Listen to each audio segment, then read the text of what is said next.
Hi, I'm Chris Howell, and we have something to discuss. Hello, I'm Chris Howell, and welcome to Straight Talk, where our topic today is communication. One of the key elements of any relationship is the ability to communicate one with the other. We're talking with a group today about how men and women communicate with one another. Well, our first guest today is Dr. Tanisha Guy, licensed professional counselor, and Troy Young Jr., single and dating.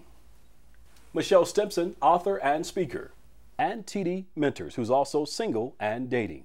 Communication can be a pretty broad term. When we say communication, what does that mean to you? To me, it means, first of all, knowing what it is that you want, so that you can then convey it to the people in your lives that can help you, that in your life that can help you reach those goals and help you to become, all that you want to be. It's also about affirming other people. So it's not just about what you want, but how you can help other people as well. Dr. Guy, I want to come to you. You have actually done an extensive study on African-American men and women and their ability to communicate with one another. Talk a little bit about maybe some of the findings that you had from the study. Does it relate a little bit to what Michelle has said?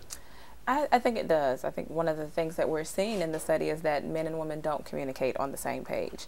One of the first questions in the survey is describe the current state of affairs, and women perceive it one way, men perceive it another, and so when they're in dialogue with each other, I don't even think they're understanding what the other is saying.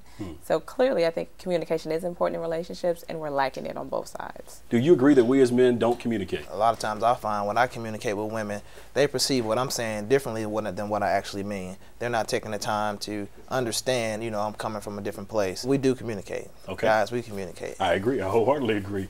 TD, want to bring you into conversation. You're single and dating. Right. What are some of the challenges you find when dating men in terms of the area of communication?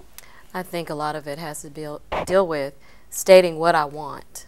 And a lot of women have issues with that because we don't say what we want clearly. Is that one of the key things with married folks? They always assume that over time you should be reading these patterns, these signs, and you should know what they mean. Right. How do you dispel the myth that doesn't always work? Well, because, the person that you are when you marry is not the person that you're going to be 10 years from now. It shouldn't be. Hopefully you're changing and growing.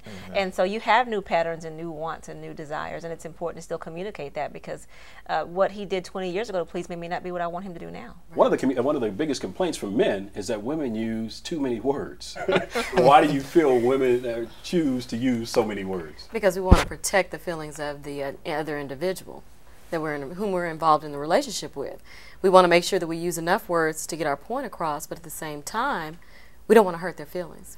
Troy, I sense your emotion. Like you maybe disagree. No, I guess maybe from my experiences, it's a little. I don't think when I communicate with women, they're not thinking about how I feel, and a lot of times they take, they get too self-centered, I think. Well, what about if we thought about it from a neurological perspective, right brain, left brain? Your right brain is your process brains. Most women, not all, but many women are right brains, which means we're worried about the process. Men are left brain. Don't tell me about the process, throw out the instructions, just show me the final project. Absolutely. I really can't say right brain, left brain.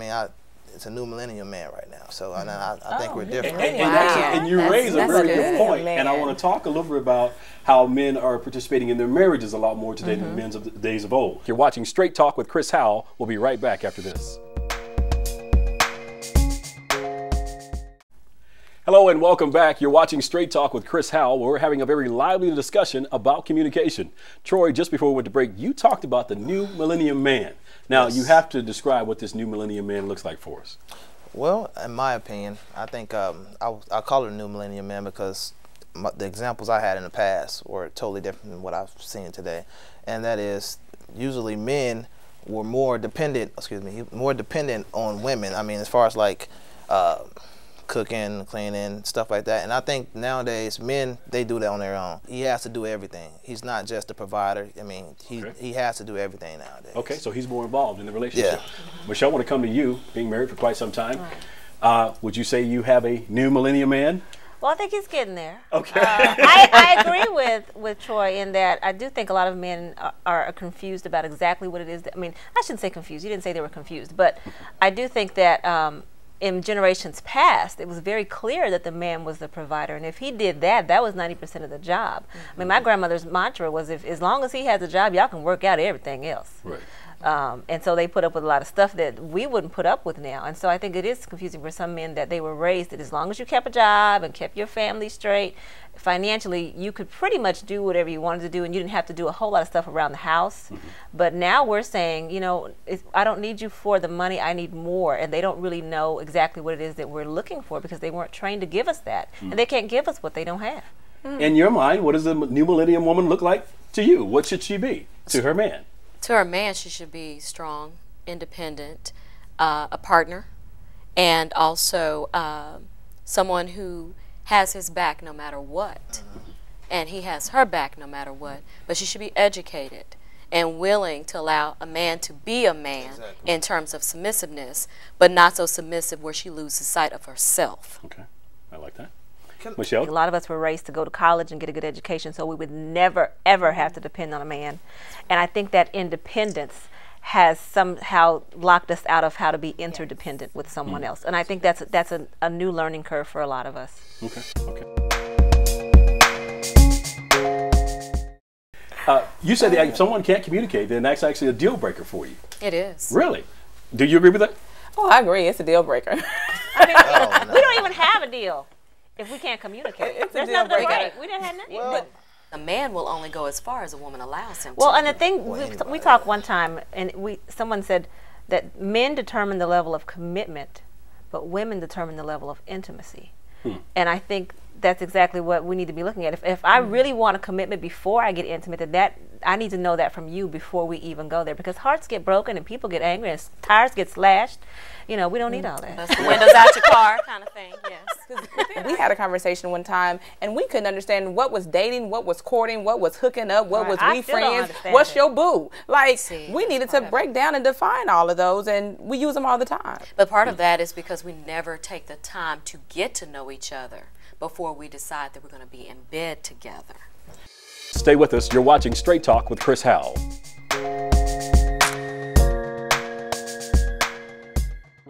We've been talking a lot about communication, and then again talking about how we can bridge this communication gap between men and women. Again, you've done an extensive study in terms of how African American women and men date one another. Talk a little bit more about this study and some of the findings that you had in the area specifically of communication. Right now I'm looking at African American men and women, but I've also beginning to look at other races, and what I've noticed is white women, when they go to college, their parents tell them to find their husbands. When African American women go to college, our parents tell us to get a degree and be independent. So nowhere in that did our parents say, make sure you get your husband and get your degree. And so I think we have a mindset from early on that this is what we're supposed to do. So once we get the degree, it's kind of like, what do I do now? Because no one told me, oh, find a husband, have kids, and get married. Okay. How do you suggest we overcome that, or women, how do you suggest that women overcome this mindset that they don't need a man? I think that means breaking down a lot of barriers. I think it means re-educating, going back to the basics. And for us, that's difficult. When you say submissive, I'm not saying that that's, you know, I'm against that. When the word submissive comes up, women get angry, they flare up, and it's like, oh no, Jesus, I can't be submissive. But what I find out is that they lose the context. And it says, if your spouse is submitting to God, then you submit to the head of your house. Final thoughts on communication, why it's so important. Well, I mean, you're two different people. I mean, you have to communicate who you are, what your history is, your past is, because that dictates, your future and who you are at the present moment. So if you have to communicate that, just so the other individual can understand you. Okay, all right. Michelle, final thoughts on communication and why it's so important? Well, again, I just think, you got to figure out who you are to begin with, and so that you can help other people understand you, because it all revolves around you knowing who you are, so that you can help them and help them also figure out who they are. I mean, you can't be of any help to anybody else unless you can figure out yourself first. Okay. T.D.? Pretty much, in order to become one flesh, we have to be true to thine own selves. And in order to do so, we have to communicate what we want and what we desire from our mates. All right. Well, we hope we've been of help to you in your relationships in terms of communication, and we hope you've enjoyed tonight's show. You've heard what our guests have had to say, and you've heard what I had to say, but I'd like to know what you have to say. Go to the website, straighttalkonline.com. Thank you for watching. We hope you've had a good day, and good night.